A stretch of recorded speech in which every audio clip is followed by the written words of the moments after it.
સગુણ નિર્ગુણપણું અક્ષરને વિશે છે. સ્વામિનારાયણ હરે સંવત 1880 ના માક્ષરવતી દ્વાદશી ના દિવસ સ્વામી શ્રી સહજાનંદજી મહારાજ શ્રી ગઢડા મધ્યે દાદા ખાચરના દરબારમાં ઉગમણે દ્વાર ઓરડાની અવસરે વિરાજમાન હતા અને સર્વ શ્વેત વસ્ત્ર ધારણ કર્યા હતા અને પોતાના મુખારવિંદની આગળ મુનિ તથા દેશ દેશના હરિભક્તની સભા ભરાઈને બેઠી હતી. પછી ભગવદાનંદ સ્વામીએ શ્રીજી મહારાજને પ્રશ્ન પૂછ્યો છે કે મહારાજ, ભગવાનના એક એક રોમને વિશે અનંત કોટી બ્રહ્માંડ રહ્યા છે તે કેવી રીતે રહ્યા છે અને બ્રહ્માંડમાં કયા કયા ઠેકાણે ભગવાનના અવતાર થાય છે? પછી શ્રીજી મહારાજ બોલ્યા છે, પુરુષોત્તમ ભગવાનનું જે અક્ષરધામ તેના બે ભેદ છે, એક સગુણપણું ને બીજું નિર્ગુણપણું. અને પુરુષોત્તમ નારાયણ છે તેને તો સગુણ ન કહેવાય ને નિર્ગુણ પણ ન કહેવાય. જય સ્વામિનારાયણ. આ ઉપરથી છે આ કૂચીનું વચનાવત કહેવાય. કૂચી વગર ભાવ ઉઘડે નહીં, પછી સીણી વગાડનું કાપ જ ભલે. કૂચીનું વચનાવત છે. કૂચીનું કીધું કોણ? મહારાજ કીધું પ્રસંગ મજરમ પાસ માંથી. એવી રીતે ન રહેવાય તો મોક્ષ દ્વાર દીધા કમાડ કડી જડી બારણે. માટે કૂચીનું વચનાવત સગુણ નિર્ગુણ બનાનું એક કાર્યાણીનું 8મું અને આ 2 કાર્યાણી 8માં મહારાજનું કહ્યું છે. અને આમાં મહારાજ અક્ષરનું કહે છે, ભક્તનું કહે છે, ગુણાતીશયનું કહે છે. ભગવાનના જે 2 સ્વરૂપ છે સગુણ અને નિર્ગુણ ઈશ્વરીય લખ્યું. ઈશ્વરીય એટલે શું કે ભગવાનને મોટામાં મોટું સ્વરૂપ દેખાડવું હોય તો દેખાડે અને પાછું લઈ કરી દે, ના દેખાડે. અને સૂક્ષ્મ સ્વરૂપે પણ મહારાજને દેખાડવું દેખાડે, અલ્પ દિવ્ય સ્વરૂપ, નિર્ગુણ સ્વરૂપ. અને ના દેખાડવું હોય ના દેખાડે. 2 ઈશ્વરીય લખ્યા. અને ગુણાતી સ્વામીના આમાં 2 સ્વરૂપ લખ્યા. સ્વરૂપ એટલે એનો સંકોચ વિકાસ અવસ્થા નહીં, સદાના માટે જ હોય. સદાના માટે છે જે છે તે સ્વરૂપ, અને દેખાડવા પૂરતું હોય એ ઈશ્વરીય. એટલે કેટલાક આમાં આપણે સમજણમાં પહેલા એવા ગોટાળા થતા કે મહારાજને તો સગુણ નિર્ગુણ કહેવાય જ નહીં. અક્ષરનું સગુણ નિર્ગુણ પણ છે. એટલે મહારાજ અક્ષરધામમાં જે મૂર્તિ છે એ ગુણાતીશોની, અને એમાં મહારાજ આવી ગયા. મહારાજની મૂર્તિ નોખી ત્યારે મહારાજની મૂર્તિનું ખંડન થયું. એટલે મહારાજની મૂર્તિનું ખંડન થયું એટલે તો પછી થઈ રહ્યું માથું કપાણું. મહારાજની મૂર્તિનું ખંડન ન થવું જોઈએ આપણી સમજણમાં. એટલે એક મૂર્તિનું જ્ઞાન આપણા સંપ્રદાયમાં હતું, અક્ષર પુરુષોત્તમના સંપ્રદાયમાં એક મૂર્તિનું જ્ઞાન. એ તો શાસ્ત્રી મહારાજે બધે એ ગોટાળા કાઢી અને આ મહારાજના સ્વામીની મૂર્તિઓ પધરાઈ. એટલે હવે એક મૂર્તિનું જ્ઞાન કથવા જાય તો એનું ખોટું પડે ને, એનું હાલે નહીં પછી. એટલે મહારાજ આ કૂંચીનું વચનાવત કહે છે. કૂંચી શું કે મોક્ષનું દ્વાર ખુલ્લું કરવાના માટે આ કૂંચી છે. મોક્ષનું દ્વાર છે એને છે તે ખોલવા માટે આ કૂંચી. તો આ કૂંચી શું છે કે ભગવાન પુરુષોત્તમ નારાયણ છે એનું સગુણ નિર્ગુણનું વર્ણન કરવા કોઈ સમર્થ છે અમાપ છે. આકાશનું અંત માપ કાઢવા કોઈ સમર્થ છે તો આકાશનું માપ ન નીકળે, તો એનું માપ કાઢવા કોઈ સમર્થ નથી. એમ છે તે ભગવાનનો મહિમા ને પામવાને કોઈ સમર્થ નથી. અડહેટનું વચનાથ નહીં લખ્યું મારે કે હું મારા મહિમાને પારને પામતો નથી તો બીજા તો કેમ પામી શકે? પોતે ના લખીને તો પછી પોતે એટલા પોતાના મહિમાથી પોતાના સ્વરૂપથી અજાણ્યા? ના, અજાણ્યા નથી, પણ અમાપ વસ્તુ છે એટલે એનું માપ નીકળે નહીં. પછી ભગવાન પણ શી રીતે કહી શકે એનું માપ? એટલે અપાર છે એમ. એટલે ભગવાને કહ્યું કે હું મારા મહિમાને પારને પામતો નથી તો બીજા શી રીતે પામે? અને અક્ષરની મોટપ કીધી.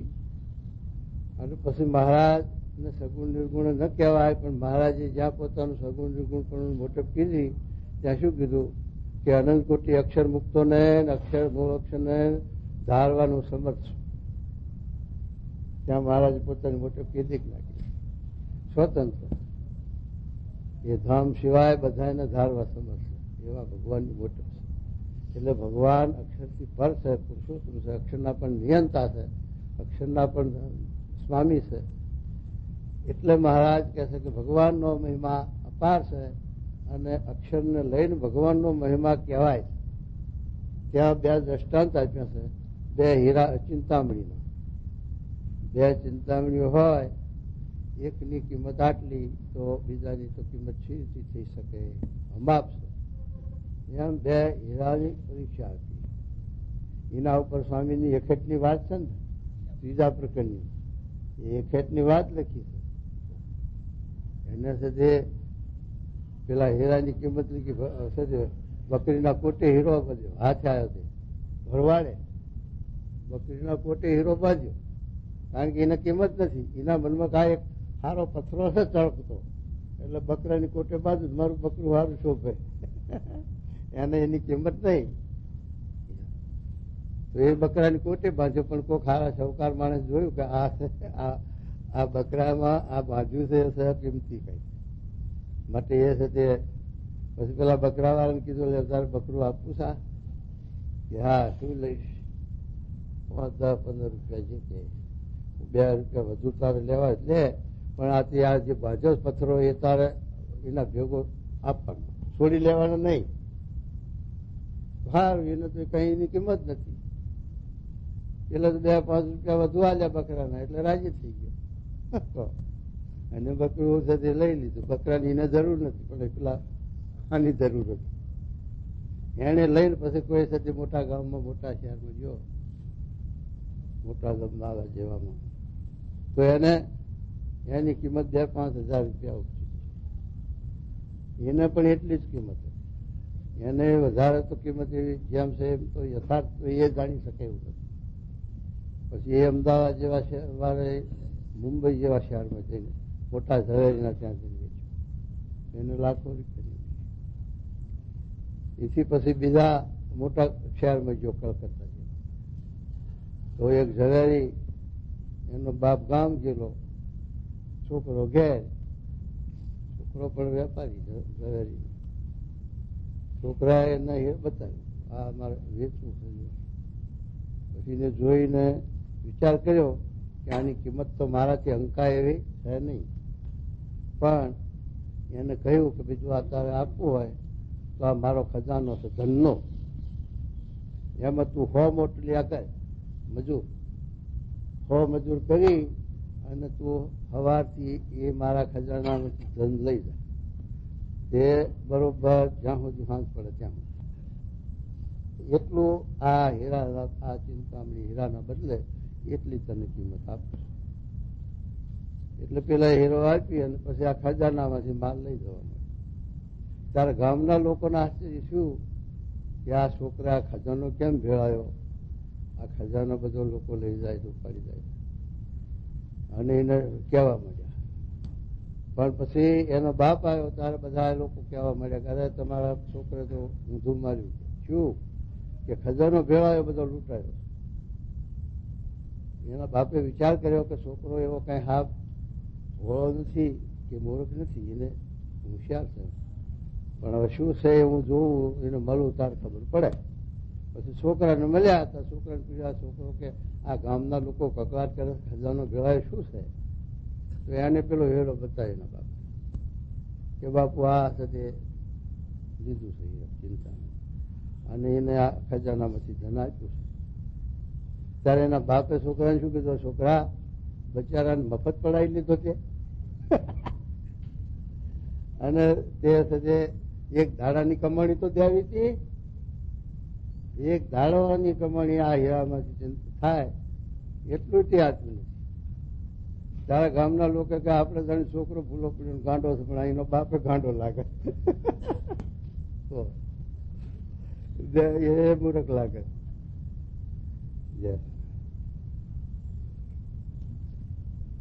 એના ઉપર સ્વામી પેલા એનું દ્રષ્ટાંત આપ્યું હતું પથ્થરનું.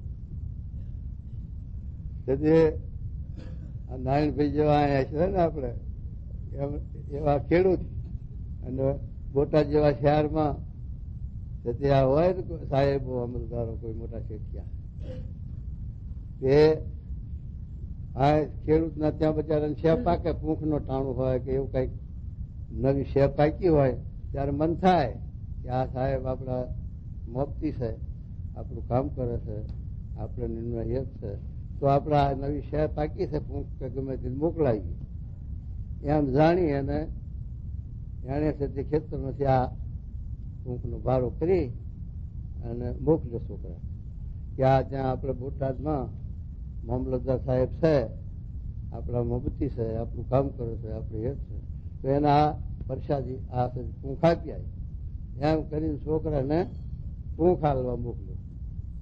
જઈને પૂંખનો ભારો આપ્યો, વાત કરી મારા બાપુજી મોકલ્યો છે આ પૂંખ સાહેબ અને આપને કર્યો.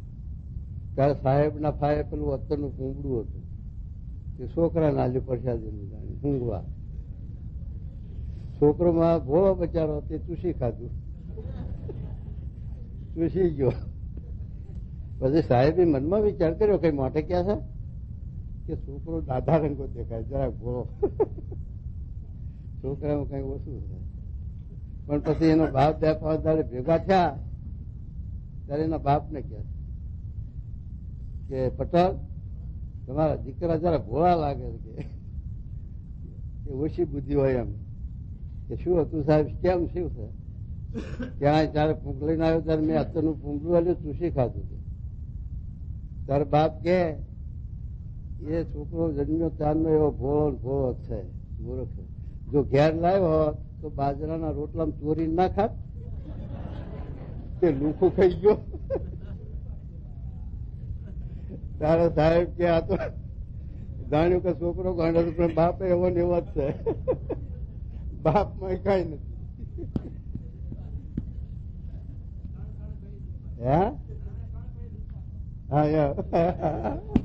દૂધ પાકની હું વાત કરી હતી આપડે આયા હતા પેલા કેવા કાનજી ભૂટા આયા હતા ને એને આ દ્રષ્ટાંત મૂક્યું હતું. શું દ્રષ્ટાંત મૂક્યું હતું કે દરબાર હતા ગામના, તે અમારા ધોળ બાપુ જેવા. ધોળ બાપુ જોયા હતા ને તમે નહીં જોયા? 14 મણ વજન, કેટલા? 14 મણ ના હતા. અને એના માટે મોટરનું બારણું નવું જોઈએ, ખુરશી પણ એના માટે સ્પેશિયલ જોઈએ. અને સાથે હાથ પાણી તો છે રીતે લઈ એકતા છે ભગવાન જાણે.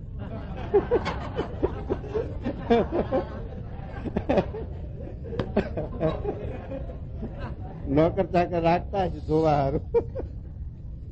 એટલા જાડા હતા, જોયેલા હતા નજરે આપણે જાતા ને જોગી મહારાજ ને હનુમાનભાઈ ને બધા હર્ષદભાઈ ને બધા હતા. અને ધોળ ગયા હતા એમના દરબારમાં. અને ત્યાં પછી આ ખુરશી પર બેઠા તે એનું આ હાથોળ જુઓ તો આપણા શરીર જેટલી તેમની હાથર આખી ખુરશી એક હાથરથી ભરાઈ રહેવી. અને પછી એ દરબાર આવી એમના બંગલાની અગાશી ફરે. પછી ફરતા હતા પછી એ ખેડૂત નો છોકરો બાપુ દરબાર મળવા આવ્યો, કામ પૂછવા આવ્યો. પણ પછી ક્યાં જોઈ અગાશી ફરતા કીધું પેલા ભારે જોઈને કીધું, શરીર ભારે જોઈને કે બાપુ આ તમે અગાશીમાં ફરો છો પણ આ અગાશીમાં દેહ પડી જાય તો પછી તમને ઉતારવા શી રીતે? પછી સાહેબે દરબારે ધાર્યું કે અમારો મને મરેલો વાંચો છો, આજે કોઈ હાજર આ છોકરાને જેલમાં પૂરી દો. તે જેલમાં પૂર્યો. પછી એના બાપાને ખબર પડી કે છોકરાને બાપુ એ દરબારે છે, જેલમાં પૂર્યો છે, તે મારે જવું પડશે. એના કોહ ઘેર ખેતરમાં વાડી હુની છે, ખેતર કોહ ભર્યો અને છોકરાને શું વાંક આવ્યો હશે. બાપા દરબારે પૂર્યો જેલમાં લાવી જવું કે પટલ ગયા. સાહેબ છોકરો તો છોકર બુદ્ધિ હોય ને ગમે તેમ કઈ ગુનો થઈ ગયો હોય આપણો, તો શું ગુનો થઈ ગયો એ તો અમને ખબર નહીં. પણ આ ખેતર હુંનું છે, ભેળાય છે ને છોકરાને છૂટો કરો સારું, કે શું આપનો ગુનો કર્યો છે વાત કરતો કરો, કે છોકરો મને મરેલો વાંચ્યો, કે કેમ, કે આગાશી હું ફરતો હતો તે મને કહે છે બાપુ તમે અહીં ઉપર મરી જાઓ તો તમને ઉતારવા શી રીતિ. ત્યારે એનો બાપા કે છોકરો મૂર્ખો કહેવાય અને ભોળો કહેવાય, કટકા કરીને ઉતારાય.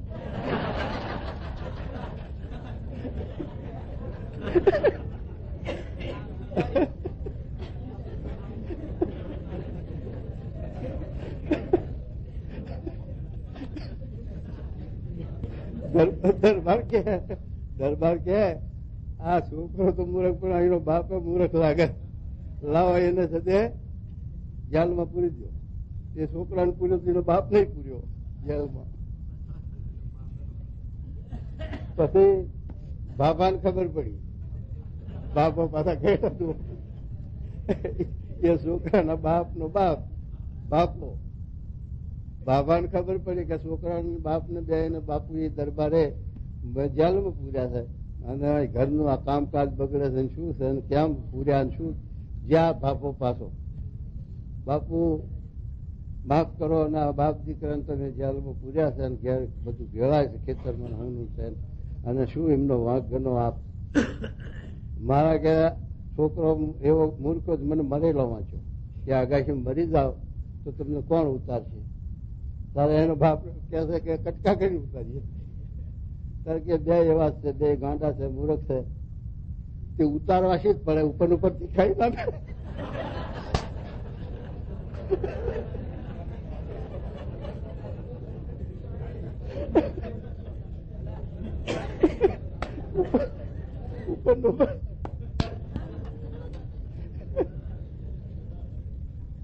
ઉપર ઉપર બારી પેલાય. તારે બાપુ કે બધા દૂધ પાક છે. દૂધ પાક કેમ છે કે મીઠું ના હોય, મીઠું ના હોય એ દૂધ પાક, એટલે બધા મીઠા વગર નાશે. એમ પરીક્ષા કરી બાપુ. એમાં એવું છે એમ આ સ્વામી ગુણાતી સ્વામી આ હીરાની વાત કરી. અને આ હીરા આવી રીતે છોકરો કે ગાંડો થઈને બાપે ગાંડો થઈ ગયો, ખજાનો ભેરાયો શું લીધી છે. પછી એના બાપે ગામ લોકોને કહ્યું કે ભાઈ તમે અત્યારે આની કિંમત તમને નહીં ખબર પડે પણ શરદ પૂનમે આવજો. અને સદપૂનમે બધાને બોલાવ્યા ગામના લોકોના આગેવાનો. અને પછી શરદ પૂનમની રાત્રિ આવે ત્યારે પછી સોનાના ટાટમાં પાણી ભરીને એ હીરો એ ચિંતામણી મૂકી. પછી બરોબર મધ્ય ચંદ્રમાં આવ્યો માથે ત્યારે એમાંથી એ આખો થાર ભરાઈ ગયો. એટલી ચિંતામણીઓ એટલા પાક્યા. પછી લોકોને દેખાયું કે જો આ એક દિવસની કમાણી સાથે આની કિંમત અંકાય નહીં, આ ખજાનો આપ્યો એ થોડો જ છે. ત્યારે પેલા ગામ લોકોને એમ થયું કે ના મારું સહ ખરું કંઈક કિંમતી સહ ખરું ને કે ત્યાં સુધી ખબર પડી નથી. એમ સદે આ સ્વામી કહે કે ભગવાનની મહારાજની મહિમા અને એમનું આપણે તો કહી શકીએ એવું છે. 1000 જીભોની વાત કરી ને, શેષ નારાયણ કહે છે કે મારે કેટલી જીભો છે? 2000. 1000 તો મુખ અને 2 જીભો. એટલા મુખે એટલી જીભે હું આ ભગવાનના ગુણ ગઉં છું, વર્ણન કરું તોય પણ એના મહિમાનો પાર આવ્યો નથી. તો તમે એક જીભ વાળા શું કહી શકવાના, શું મહિમા કહી શકવાનો? તો સદે આવી રીતે મહારાજે અક્ષરનું સગુણ નિર્ગુણપણું કહેવાય છે તે પાછું એમાંય વળી પાછું કહ્યું કે અક્ષરનું સચ્ચિદાનંદ બ્રહ્મનું જે નિર્ગુણ સ્વરૂપ છે એનું તો માપ જ નથી, એ અમાપ છે. પણ સગુણ સ્વરૂપ છે એનું તમે કાંઈક ગાવ તો કહી શકો, પણ નિર્ગુણ તો એનું નહીં ગઈ શકો, એટલો એનો માપ છે. અને વાતા સાચી દેખીએ તો આપણે જોઈએ તો એ જેમ આકાશનું આપણને અનુભવ નથી થતો અને આકાશ શું વસ્તુ છે ક્યાં છે એ ક્યાં સુધીનું છે એની ક્યાંય દિવાલ કે ક્યાંય વાડ કે કઈ હદ કે માપ આવે છે કે નહીં આવતું, હવે એવું કઈ દેખાતું નથી. એમાં એવું છે વસ્તુ, અક્ષરનું અને પુરુષોત્તમનું બેયનું એવું છે. એટલે બેયનું આ તો આપણે કાલા વાલા હરીને વાલા, એટલે પેલા હાથીના આગળ જે છસલાનું હાહો કટોલા એમ આપણે આ એમના કાલા વાલા કે એમના ગુણ કહીએ છીએ, પણ એ હિસાબમાં નથી. આ ગુણ કઈ એમના હિસાબ નથી. આ તો એક સામાન્ય છે. આપણે આપણા જીવના કલ્યાણ સારું, આપણી વૃત્તિ આપણી ઇન્દ્રિયો એમના તરફ આકર્ષાય એના માટે કાલી ગેલી ભાષામાં આપણે એમાં એમના ગુણા કહીએ છીએ, પણ બાકી એમાં કઈ આપણી દ્રષ્ટિ નજર ખૂચે એવી વાત છે નહીં. કારણ કે માપ વસ્તુ છે, એટલે પછી શું વાત કરીએ કહો. અનંત કોટી બ્રહ્માંડની આપણે આપણા બ્રહ્માંડની જ એક દ્રષ્ટિ નહીં પામતી. આપણા બ્રહ્માંડમાં આપણે ક્યાં છે આ 14 લોકનું બ્રહ્માંડ. હવે 14 લોકમાં એક મૃત્યુ લોકમાં આપણે નજર નથી, અને આ મૃત્યુ લોકમાં પાછા છે કેટલું બધું લખ્યું છે, નવખંડ ને સાદીપ ને એમાં ક્યાં આપણે ભાગીએ, એમાં ક્યાં આપણી નજર પૂગીએ. તો પછી એ પેલું તો ક્યાંથી આપણે અનુભવાય કહેવાય. આ તો કેવળ ભગવાનને રાજી કરવા કાલી ગયેલી ભાષામાં આપણે એમના જે ગુણ ગઈએ એને લઈ અને આપણો આત્મા આપણી ઇન્દ્રિયો એમનામાં રહે, એટલે આપણે આત્માની ગતિ મોક્ષ થાય. એટલે આ 84 માંથી ગર્ભવાસમાંથી મુક્ત થવાય અને એ દુઃખમાંથી ઉગરીએ બચીએ, એના માટે આ આપણે આપણો સાથે પ્રયત્ન છે કાલા ગયેલી ભાષા. બાકી ભગવાનના પાલને આપણે પામી શકીએ એવું નથી, અને ભગવાનની આગળ આપણે એની ગણતરીમાં નથી. એને આવા કાલા ગયેલા ગુણ નથી હિસાબ ભગવાનને, પણ એ દયાળુ બહુ છે, કૃપાળુ છે. એટલે આપણી અલ્પ સેવા, આપણી અલ્પ પ્રાર્થના તે પણ મહત માની અને આપણો તે આત્માનું કલ્યાણ કરે છે, મોક્ષ કરે છે, અને આત્માને જમપુરી 84 માંથી બચાવે છે. એટલા માટે આપણે કરીએ છીએ. એટલે મહારાજ આ સગુણ અને નિર્ગુણ ઈશ્વરીયની વાત આ વચનામૃત આપણને સમજાવે છે. એમાં સદે મહારાજ અક્ષરધામ અને મુક્ત. મહારાજે ચોકા પાટલા વચનામૃતમાં પણ એ લખ્યું કે આત્યંતિક પ્રલય થાય તો મહારાજ અક્ષરધામને મુક્ત એ સદાયના માટે અખંડ રહેશે. એનો કાળ છે નહીં, એની કાળની ગતિ એ પહોંચતી નથી. પ્રકૃતિ પુરુષથી પર કાળ જઈ શકતો નથી, અને ત્યાં સુધી આ જીવાત્મા છે એને સજાતી છે, પણ એનામાં અજ્ઞાન છે, કારણ શરીર છે, ઉપાસના ભગવાનની ભક્ત મુક્ત છે, અક્ષરની ઉપાસના એટલે સંબંધ આશરો નથી. એટલે છે આ 84 ગોથા ખાય છે, તો એનો એટલો સંબંધ આપણને થાય, એટલો એમનો મહિમા સમજાય તો એ આપણને સદી બચાવી લે, ઉગાડી લે, અને સદી આ જીવને પોતામાં ભેળવી દે મુક્તની પંક્તિમાં. એ પ્રથમના 21માં મેં કીધું કે એવો જ ભગવાનના 2 સ્વરૂપ છે, અને એક સ્વરૂપે ભગવાનની સેવામાં છે, અને એક સ્વરૂપે અનંત કોટી બ્રહ્માંડ બધું ધારી રહ્યા છે. અને એ અક્ષર મૂળ અક્ષર છે, એના ભાવને આપણે પામી અને અક્ષરધામમાં મહારાજની સેવામાં હજુરમાં રહેવું છે. એવી હવે ઈચ્છા ભાવના અને એવી સત્ય રાખ્યું અપેક્ષા એવી, એમ મહારાજે 21 વાત કરી છે પ્રથમના. તો આપણે એ અક્ષરરૂપ થવું છે, એટલે એ અક્ષરને આપણે ઓળખવાની જરૂર છે. અક્ષર સાથે મહારાજ કે ભગવાન છે એ સ્વયં પોતે એક વાર દર્શન દીધા. આપણે મહારાજે 50 વર્ષ આ લોકમાં રહ્યા બધું કરી ગયા, પણ અમે મહારાજે ગુણાતી સ્વામી મહારાજ કહે છે કે 10મી પેઢી તો સાધુ રૂપે રહીશું, એટલે સાધુમાં આપણને સંબંધ એમનો થયો થાય. અને એ કાયમમાં રહેવું હોય તો રહે ભગવાનને ભક્ત દ્વારા, કારણ કે ભક્ત તો હોય ને હોય, અને ભગવાન સત્ય હોય ખરા, ભગવાનનું એ પ્રગટપણું છે, પણ એ આપણને સત્ય દેખાય નહીં સત્ય દરેકને, કારણ કે એ સાધુ રૂપે હોય કે એમાં પ્રવેશ કરીને ભગવાન રહ્યા હોય. મારે કે જ્ઞાનીને મતે તો ભગવાન છે, અજ્ઞાનીને મતે જાય આવે છે. એટલે પછી મહારાજ એવી રીતે પ્રગટ થઈ અને આ એકાંતિક ધર્મનું સ્થાપન કર્યું, પરંપરા રાખી. હવે એવું કૃષ્ણ ભગવાન તો કહે છે કે મેં આ એકાંતિક ધર્મ અનંતવાર પ્રગટ કર્યો અને અદ્રશ્ય થઈ જાય છે આ લોકમાં, એટલે મારા સાથે પાછું પ્રગટ થવું પડે છે એવું ગીતામાં લખ્યું. પણ એકાંતિક ધર્મનું સ્થાપન કરવા તો ખાસ તો મહારાજ જ પધાર્યા, બીજા તો કાર્ય કરવા સારું, અસુરોનો નાશ કરવા સારું, પૃથ્વીનો ભાર ઉતારવા સારું ભગવાન એ પધાર્યા છે. તે પછી આપણા આ યુગમાં એટલે આ બ્રહ્માના આ દિવસમાં, આગલા દિવસોમાં તો ભગવાને ઘણા કાર્ય કર્યા છે, શું કર્યું છે એના ઇતિહાસો આપણને ક્યાંથી આછા આવે? કારણ કે આ તો કાળાંતરીની વાતો, યુગાંતરની વાતો કે ક્યાંથી શાસ્ત્ર એ ક્યાંથી રહે, બધું ક્યાંથી રહે, કલ્પ થાય એટલે બધું લય. એ તો વેદ જયારે બ્રહ્માના જીવ પ્રહલાદ કાળ થાય ત્યાં સુધી વેદ રહે, પણ પછી વેદ જ રહેશે. બે પરાર્થ થઈ રહે એટલે 14 લોકનો બ્રહ્માએ સહિત નાશ થાય તો પછી એમાં વેદની અસ્તિત્વ ક્યાંથી રહે? એટલે પછી એ બે પરાર્થ કાળની આયુષ એની ખરી, પણ બાકી સાથે બીજાની તો આ બ્રહ્માના એક દિવસમાં કલ્પમાં જ નાશ, ઇન્દ્ર બધા થઈ, મનુ ભગવાન મનુ હોય બધા નાશ એક દિવસમાં. એવા દિવસે દિવસે 14 મનુ, એવા બ્રહ્માના કેટલા દિવસ એટલે કેટલા મનુ બદલાઈ જાય રાજ કરી કરી અનંત. એમાં આપણી દ્રષ્ટિ પડે એવી નથી.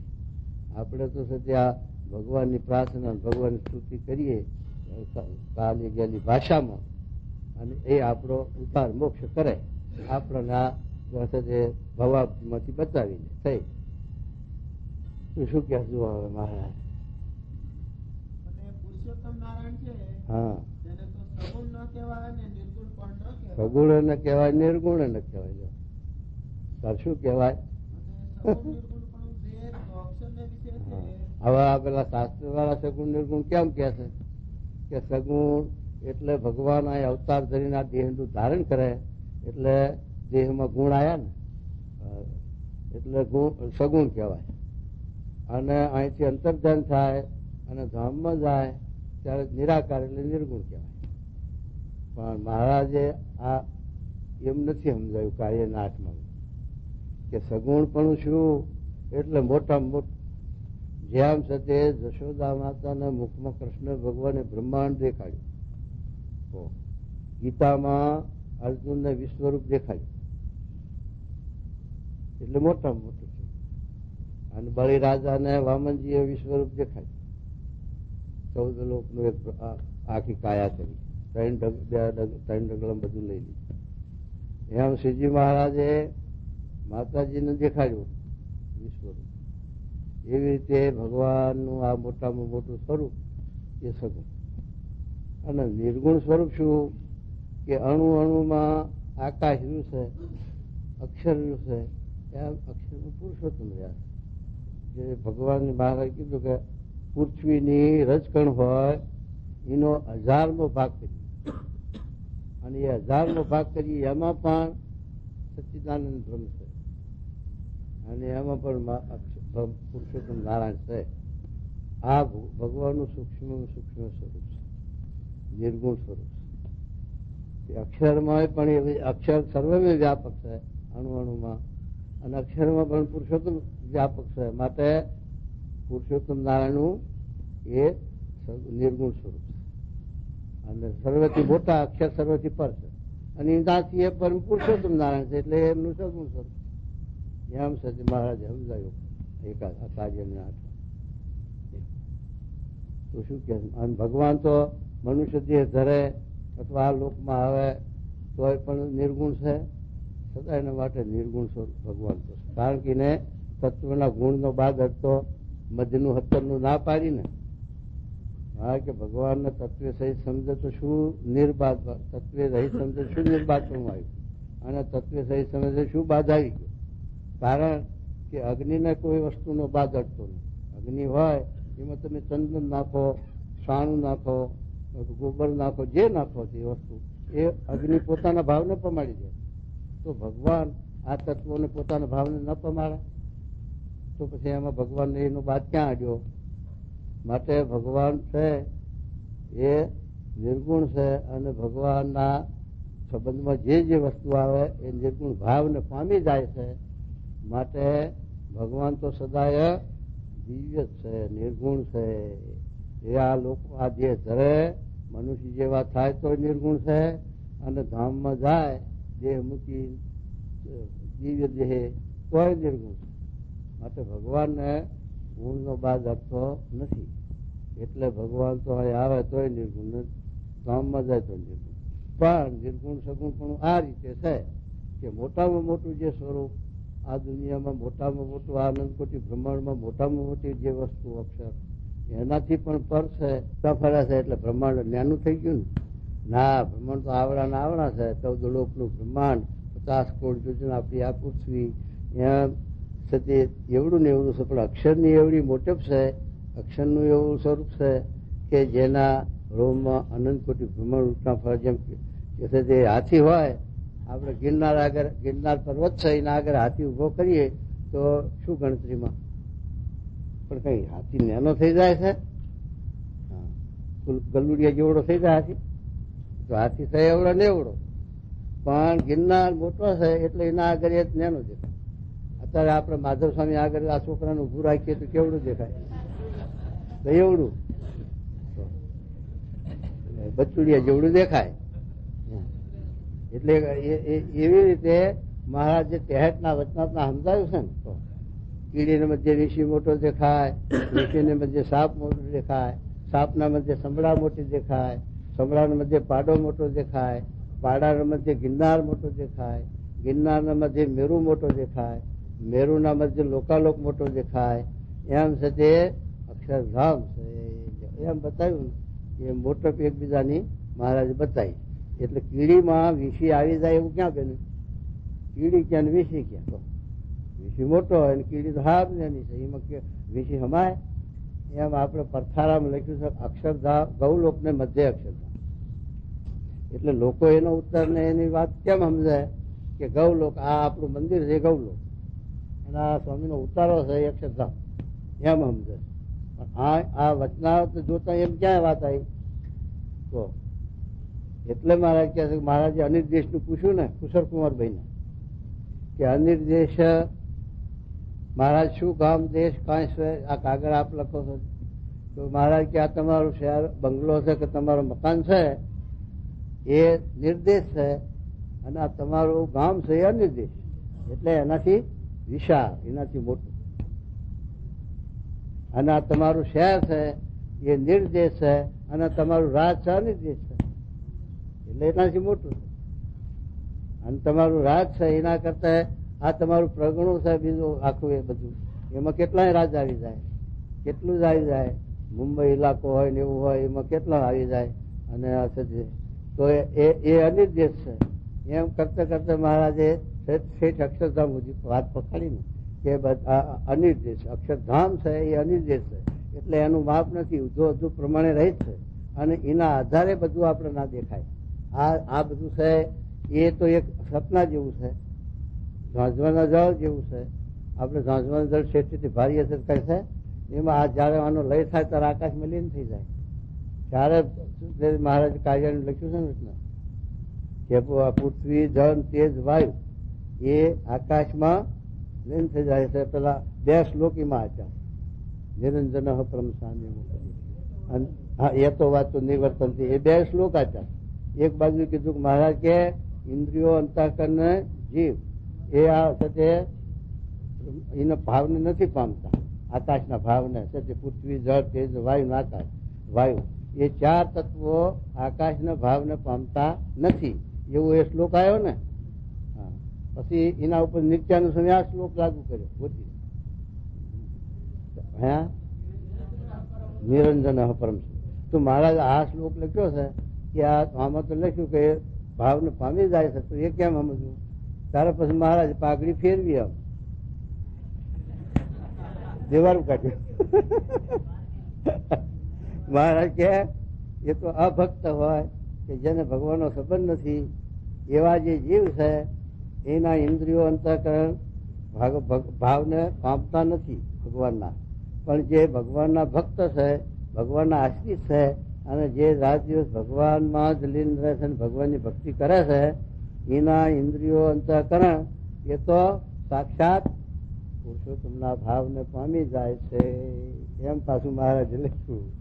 એમ બે વાત મૂકી તો એમ આકાશમાં જેમ છે તે ચાર ભૂત છે, પૃથ્વી જળ તેજ વાયુ, એ આકાશના ભાવને નથી પામતા એમ કીધું. પછી પાછું વળી આ શ્લોક બોલાયો એટલે એમ કીધું કે આત્યંતિક પ્રલય થાય છે ત્યારે પૃથ્વી જળ તેજ વાયુ એ આકાશમાં બધું લીન થઈ જાય, આકાશના ભાવને પામી જાય, કાંઈ રહેતું નથી. એ આત્યંતિક જ્ઞાન થાય, આત્યંતિક પ્રલય થાય ત્યારે એમ થાય. એમ આપણને જયારે આત્યંતિક જ્ઞાન થાય ત્યારે અદ્વૈતાઈનું પૂરે પછી અદ્વૈતાઈનું પૂરે. એટલે એક પુરુષોત્તમ નારાયણ છે એ મહારાજ 51 વચના સમજાવ્યું. પૃથ્વી આકાર જળ તેજ વાયુ આકાશ આકાર એમ કરતા કરતા ઠેઠ પુરુષોત્તમ આકારે વર્તી થાય ત્યારે એક પુરુષોત્તમ જ રહે છે. અને મહારાજે ગુણાતી સ્વામી પાસે શબ્દ લખ્યો કે ઉત્તમ છે એ તો એક પુરુષોત્તમને દેખાય છે, અને મધ્યમ છે એ પોતાને પુરુષોત્તમને બે દેખાય, અને કનિષ્ઠ છે પોતાને અક્ષરને પુરુષોત્તમ ત્રણને દેખાય. એમ વ્યક્તિ પછી કરી ત્યારે પેલો સદે પોતે પણ ભગવાનમાં સદે લીન થઈ જાય ત્યારે આ દ્રષ્ટિને પામે. હવે અક્ષરના એક એક રોમને વિશે જો. અણુની પેટે અનંત કોટી બ્રહ્માંડ રહ્યા છે. હા એ કાંઈ બ્રહ્માંડ અક્ષરની વિશે નાના થઈ જતા નથી, નાના નથી થતા. એ તો અષ્ટાવરણે સહવર્તમાન હોય, પણ અક્ષરની અતિશય મોટક છે તે આગળ બ્રહ્માંડ અતિશય નાના દેખાય છે. જેમ ગિરનાર પર્વત છે તે મેરુ આગળ અતિશય નાનો દેખાય. જો ગિરનાર પર્વત છે મેરુ આગળ નાનો દેખાય, એટલે મેરુ ગિરનાર જબર મોટો એટલે નાનો દેખાય ને, પણ કઈ ગિરનાર નાનો નથી થઈ ગયો. ગિરનાર તો છે એવડો ને એવડો છે, પણ પેલાની મોટે પગાર નાનો દેખાય છે. અને લોકાલોક પર્વતની આગળ મેરુ પર્વત અતિશય નાનો દેખાય. તેમ બ્રહ્માંડ તો આવડા ને આવડા હોય, હા પણ અક્ષરની અતિશય મોટક છે તેની આગળ અતિ નાના દેખાય છે. બસ અક્ષરની એવડી બધી મોટપ છે કે એના આગળ કોઈ કાંઈ ગણતરીમાં આવતું નથી. કઈ અક્ષરની આગળ બીજું કોઈ કાંઈ નથી. મજના હાથમાં મેં શબ્દ મૂક્યો. અરે માટે અણુસરખા કહેવાય છે. અણુ સરખા કહેવાય. અને અક્ષર બ્રહ્મ તો જેમ સૂર્યનું મંડળ છે તેમ છે કે સૂર્ય જયારે માથે આવે ત્યારે સૂર્યને યોગ્ય કરીને 10 દિશાઓ કલ્પાય છે. સૂર્યને લઈ અને દિશાઓ કલ્પાય છે. આ ઉગમણું, આથમણું, આ દક્ષિણ, ઉત્તર, નૈઋત્ય, વાયુ ને એવું બધું આ દિશાઓ કલ્પાય છે એ સૂર્ય નારાયણ ને લઈને. સૂર્ય જયારે માથે આવે ત્યારે સૂર્યને યોગ્ય કરીને 10 દિશાઓ કલ્પાય છે તેમ અક્ષરધામ છે. હા અને તે અક્ષરને ઉપર હેઠે ને ચારે પડખે સર્વે દિશામાં બ્રહ્માંડ આપડે ના રે આંકડી સૂર્ય આથમ તો દેખાય, પણ અમેરિકા વાળા ઉદય થતો દેખાય. આમ સાથે આમ સાથે અમેરિકા આથમ તો દેખાય, આપડે ઉગતો દેખાય. એટલે આ માથાનું લખ્યું. અરે અને તે અક્ષરને ઉપર હેઠે ને ચારે પડખે સર્વે દિશામાં બ્રહ્માંડની કોટીઓ કોટીઓ છે. અને ભગવાન જે પુરુષોત્તમ તે તો અક્ષરધામને વિશે સદાય વિરાજમાન રહે છે હા અને તે સત્ય સંકલ્પ છે. વાહ. અને અક્ષરધામને વિશે રહ્યા થતા જ જે બ્રહ્માંડમાં જે રૂપે પ્રકાશવા જોઈએ તેવા તેવા રૂપને પ્રકાશ કરે છે. વાહ. જેમ શ્રી કૃષ્ણ ભગવાને રાસલીલા કરી ત્યારે પોતે એક હતા, તે જેટલી ગોપાંગનાઓ હતી તેટલા રૂપે થયા. ભગવાન છે આ અલૌકિક છે. મહારાજ 9 લખામાં 9 લાખ રૂપિયા દર્શન યોગ્યો દીધા. એ શબ્દ મહારાજે લખ્યું 9 લાખ રૂપિયા મહારાજના દર્શન દીધા. એમ ગોપીઓનો રાસ કર્યો, ત્યાં 6 મહિનાની રાત બનાવી. 6 મહિના દેખાવા જ નથી, પણ જોનારને તો અલ્પ થઈ જાય. શું કે ખબર ન પડે. જેમ આપણે ઊંઘી જઈશું રાત ક્યારે જાય ખબર પડે એવું. અત્યારે 12-13 કલાકની 13.5 કલાકની રાત થઈ ગઈ. 13 કલાકની ઓછામાં હવા થઈ ગઈ, છતાં પણ ઊંઘ આવી એટલે થઈ ગઈ ખબર નહીં. અને દાડો ટૂંકો થઈ ગયો છે તોય લાંબો છે. શું કહ્યું ઊંઘવાનું એટલે એમ આ પેલું એવું છે એમ જાય જતું ખબર પડી જાય. આપણે જણ કે આ કેમ ને એ લોકો દાડા જતા છે લાખો વર્ષની આયુષ, પણ આમ નામ જતા રહે દાડા ખબર ના પડે. તો શું કહે મહારાજ જુઓ. તેમ પુરુષોત્તમ ભગવાન બ્રહ્માંડ પ્રત્યે જ્યાં જેવું રૂપ પ્રકાશવું જોઈએ હા ત્યાં તેવા રૂપને અક્ષરધામમાં રહ્યા થતા પ્રકાશે છે. બસ જે ભક્તનો ભાવ જેવું કાર્ય જેવું છે તે ભક્તનો ભાવ એ પ્રમાણે ભગવાન એને દર્શન દે, એનું કાર્ય કરે, એને સુખ આપે, એ બધું એ ભગવાન આવા પોતાના ઈશ્વરીય કરીને કર્યા કરે. જેમ છે ત્યાં ગોપાંગના હારું જેટલી ગોપાંગના એટલો રૂપ ધરી અને એને સુખ આપ્યું, રાસ કર્યો. અને એવું છે કે મહારાજે પણ 9 લાખ યોગો એકે હારે સુખ આપ્યું. એવી રીતે ભગવાન છે એ પોતાનામાં એવી યોગ કળા છે કે પોતે પોતાના ધામમાં તખત ઉપર રહ્યા થકા પોતાના ઈશ્વરીય કરીને આ બધું કરે. આપણે મહારાજ જન્મ લીધો ધર્મ ભક્તિના ત્યાં એ તો એક કથન માત્ર છે આપણને દેખાડવા માટે, પણ બાકી એ તો એ ઈશ્વરીય કરીને દેખાણા છે. મૂળ સ્વરૂપ તો અક્ષરધામમાં તખત ઉપર બિરાજમાન છે નકદ ગાદી હુની પડે ચિયોક ચડી બેહે ને આપણે જેવો, પણ હુની મેળતા નહીં. ભગવાન દિવસ હુની મેળ કોઈ બેસી જાય એટલે ત્યાં જ રહે. અને પોતે તો સદાય અક્ષરધામમાં રહે છે. હા અને જ્યાં એ પુરુષોત્તમની મૂર્તિ છે ત્યાં જ અક્ષરધામનું મધ્ય છે. ત્યાં જ અક્ષરધામનું મત છે. જ્યાં ભગવાનની મૂર્તિ ત્યાં અક્ષરધામનું મત છે. એ તો એનું મધ્ય ક્યાં કલ્પાય? ગોર વસ્તુ હોય એનું મધ્ય ક્યાં કલ્પવું? આ ગોરો છે એમાં મધ્ય કેવું કલ્પવું? એમાં છે તે ભગવાન જ્યાં રહે ત્યાં મધ્ય.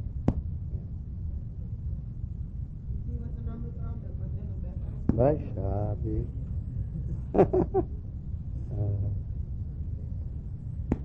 સ્વામિનારાયણ સ્વામીએ વાત કરી છે હા સત્સંગ નવ છોડીએ શિર કટે સોવાર. જો શું આ વાત શું આ શબ્દ સાંભળો, આ શબ્દ જીવમાં ચોંટાડી દેવા જેવો. 100 કટ્ટે 100 વાર શું કે છે? સત્સંગ નવ છોડીએ શિર કટે સોવાર. 100 વાર માથું કપાય તો સત્સંગ છોડવો. એવો સત્સંગનો મહિમા જો સમજાણો હોય તો કૃષ્ણ ભગવાને પણ ઉદ્ધવને કહ્યું છે ને 12મા અધ્યાયમાં 11 હે ઉદ્ધવજી, હું સત્સંગ એક વશ થાવ એટલો તો અષ્ટાંગ યોગ સાધે, તપ કરે, તીર્થ કરે, વ્રત કરે, દાન કરે, યજ્ઞ કરે, યોગ સાધે, તોય પણ હું વશ થતો. આટલા સાધન કરવા આપણે કઈ સમર્થ છીએ નહીં, નવરા છીએ નહીં, આપણી એવી ગુંજાશ અને શક્તિ નથી, છતાં પણ કરીએ તોય ભગવાન વશ ન થાય. ના સત્સંગે જ આવે છે. આમાં કઈ દાખલો? એ દૂધ હાકર ચોખા જમવાના, હિંચકામાં હિંચવાનું અને સત્સંગ કરવાનો છે. જો આમાં શું કાર હોય બતાવો, ભીડો બતાવો. કાંઈ ભીડો હોય આ જગતનો જે ભીડો છે, લોકોનો જે આપણે ભીડો જોઈએ છે એમાંનો આપણા અહીં ગણીએ કેટલો ભીડો, એમાંનો રંગ જેટલો હોય ભીડો બતાવો. આ લોકો બજાર જેટલી મહેનત મજૂરી કરે છે તે તોય પણ 4 વાના ભેગા ના થાય. કાં તો મરસદે રોટલો હોય તો શાક ના હોય, શાક હોય તો દાળ ના હોય. પેલા સંતો ફરવા ગયા, પછી હરિભક્ત કે સ્વામી શાક મળતું નથી. સ્વામી કે શાક ન મળતું હોય તો કાંઈ નહીં, આપણે મગની દાળ લાવો ને. પણ કે એને જ તમે શાક કહીએ છીએ સ્વામી. મગની દાળને શાક કહીએ છીએ, લીલોતરીની વાત કરશો જ નહીં આ દેશમાં, પણ મગની દાળને શાક કહીએ છીએ એ નથી મળતું. પછી શું કેવું કહો? આ તો અત્યારે આંકણી આપણે અત્યારે ત્યાં દેશકાળ ફર્યા એટલે બધે રીધી સીધી. ધોળેરામ કોઈ નતું રહેવા જતું, કારણ કે ધોળેરામાં કાંઈ મળે નહીં. ખીચડી શેની ખાવાની? ઘઉંની. રોટલો શેનો ખાવાનો? ઘઉંનો. એ ચણાની દાળ, એ ચણાની રોટલી. જબ ખાય તબ ભૂખ જાય. એટલે પછી કોણ જાય કહો? અને ખારું પાણી પાછું, અને પાલક ટાંક્યાનો પાણી વાસી પીવાનું. એટલે કોઈ જતું નતું. તારા મહારાજે વખાણ કર્યા, નિષ્કુળાન વખાણ કર્યા કે બીજા સંતોમાં જે આ ધોળેરામાં આવે એને એક ખરખા કેમ માનું? એનું મહિમા બહુ લખ્યું. એટલું બધું સદે રહે કહું એમ. એટલે કહેવાનું શું કે એવા સદે દિષ્ટા એવી વાત. એમ આ ગ્રસ્તને આપણે જોઈએ તો સાસ ઘરની ન મળે. લો કઈક ને આજુબાજુ પાડોશીને લઈ આવે 3 દાડે ખાટી હોય તો બિચારા પાણી વેડી ખાય રોટલા, ન તો કાંઈ નહીં. રોટલો પાણીનો ઘૂંટડો આ હેડી. હવે આપડે 4 વાના ભેગા થાય, દાળ ભાત રોટલી શાક. હે બિરન કેવું? હા 5 વાના. એવું છે. એટલે એના જેવું આપણે હક નથી બીજે દુનિયામાં તો આવું હક નથી. એવું હક ભોગવતા થતા પણ આપણે ભગવાનને રાજી કરવા, ભગવાન ભજવા છે, મોક્ષ સાધવો. એ બધું છે તે ભગવાનની આ દયા છે એવી. મહારાજે આ સુલભ કલ્યાણ કર્યું છે એમ. તો શું કહે છે? માટે પેલા બ્રહ્માનંદ કીધું ને, હો માથા જાતા રે તો એક શીર કે વાસ્તે. હા, હો માથા જતા પણ આ સત્સંગ મળવો, સ્વામી નો જોગ થવો મોઘો છે, તો એક માથા હારું શા હારું પાછા પગ ભરવા કે છે, માથું અર્પણ કરી દેવું. જો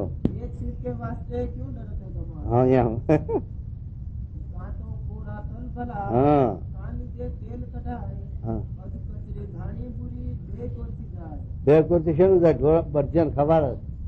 અને આપણે વાની ખાય છે લોકો. શું કેવાય? હા, એ કચરિયું કાઢેલું હોય ને એમાં ખાય, ગોળ નાખી ચટકારે. ખેડૂત નું ખવા તમે કહે ખેડૂત નું આ કામ કરવાનું. કચરિયું ખાય તમે તો બરજન હારે એ ખાય. હા, પટેલ કેટલા બરજ્યા છે તમારે? કે બે. પટલાણી ને પૂછ્યું તાર કે 3 છે. પટલાણી આપેલો પટેલ કે બે બરજ્યા છે ને ત્રીજો ક્યાંથી લાઈન ઘાલે છે નહીં. ત્યાર પછી એને વઢર થઈને ઉઠ્યા. એટલે કે આ પેલા તમે 3 બરજ્યા કેમ કીધા? 2 છે ને આપણે. કે તમે ત્રીજા નહીં કે કેમ? તો કે તમે પેલા બરજિયા વાલાણીમાં ઝાડે ફરે, તમે વાલાણી થી બહાર જઈને ઝાડે ફરે. અને એ બરજિયા હાથ પાણી લે તો તમે લો. તો પછી નહીં બરજિયા. અરે જો સાંભળો રહ્યા. હા હા, બસ જો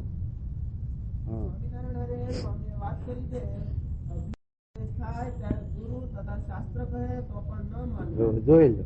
અભિનિવેશ થાય તાર ગુરુ કેતો શું, શાસ્ત્ર કેતો શું, મનાય નહીં. અભિનિવેશ શું? ના ના બસ થઈ ગયું. મનને ફૂટ્યું મોતી અને તૂટ્યું મન એને હાંસવું બહુ અઘરું છે. એ જાણ પણ એ બહુ રાખવું પડે કે આપણા મનનું ધારે મૂકી દેવું પડે.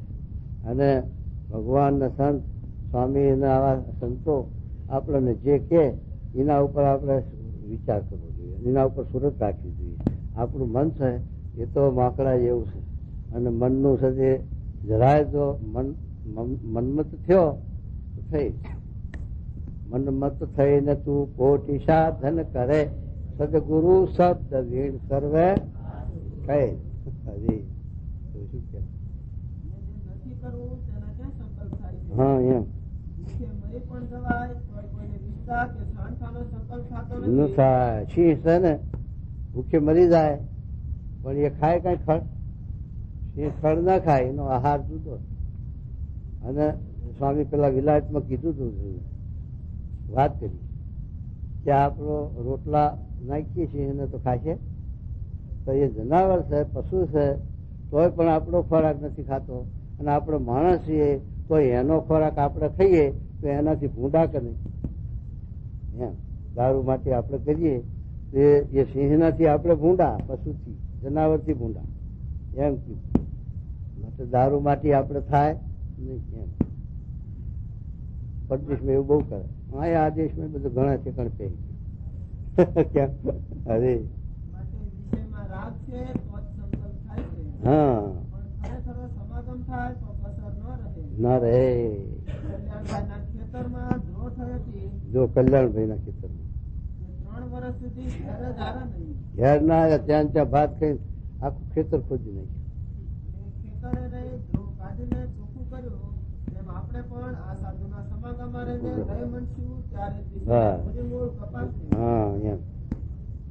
સ્વામિનારાયણ સ્વામીએ વાત કરી છે.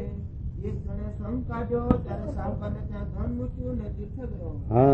સાહુકારે આડાવડું કરી નાખ્યું ને પાછું આવ્યો ત્યારે માગ્યું તો તો કહે દ્રવ્ય કેવું? કેવું? ક્યાં આપ્યું તમને? લાવો નામું ઠામું હોય તો. લે પછી તે ઉદાસ થઈ ગયો, ગામમાં આડાવડા આટા દેવા માંડ્યો. તે એકવાર તળાવની પાળે અણસરો થઈ બેઠો હતો. શું કરવું એ વિચારમાં બેઠો હતો. પછી બજારો પછી શું કર્યું? ત્યાં એક બાઈએ પૂછ્યું કે આમ કેમ થઈ ગયા છો? તો કહે આમ થયું છે. પછી તે બાઈ કહે છે આ ગામમાં એક ખંડ છે. ખંજ રહેશે એ અપાઈ દે એવો છે. એને આવડે જ બધી કળા. એના ફાયદા જાઓ. તે બાઈ કહે છે આ ગામમાં એક ખંડ છે, તેની પાસે જાઓ તો તે અપાવશે.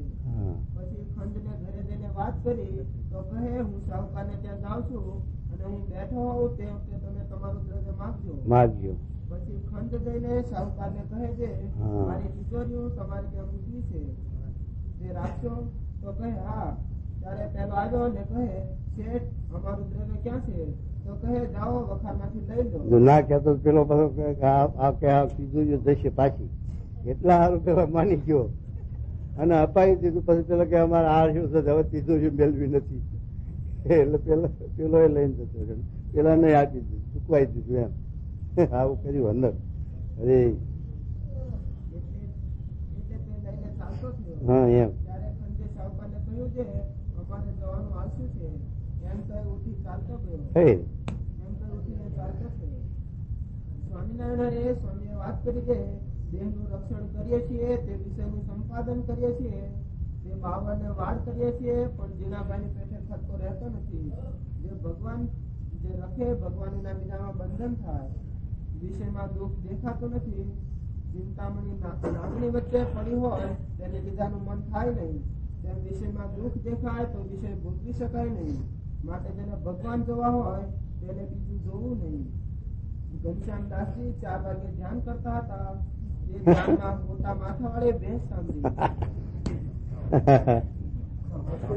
ત્યારે એમને કહ્યું છે ઘનશ્યામદાસ અત્યારે ભેંસ પાસે શું કામ છે? ત્યારે કહે તું કોણ નાખો છો? હું તો ધ્યાન કરું છું. ત્યારે અમને કહ્યું દાદા ખાતરની મોટા માથાવાળી ભેંસને સંભાળો છો ને બોલી જૂઠું કહું? જૂઠું બોલો.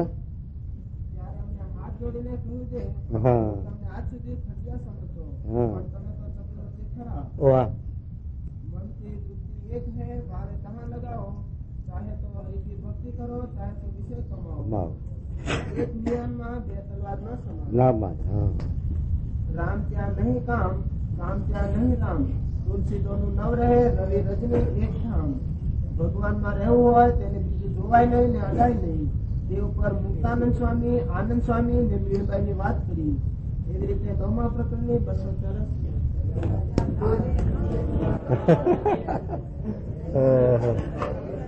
જય સ્વામિનારાયણ. જય વાલજી.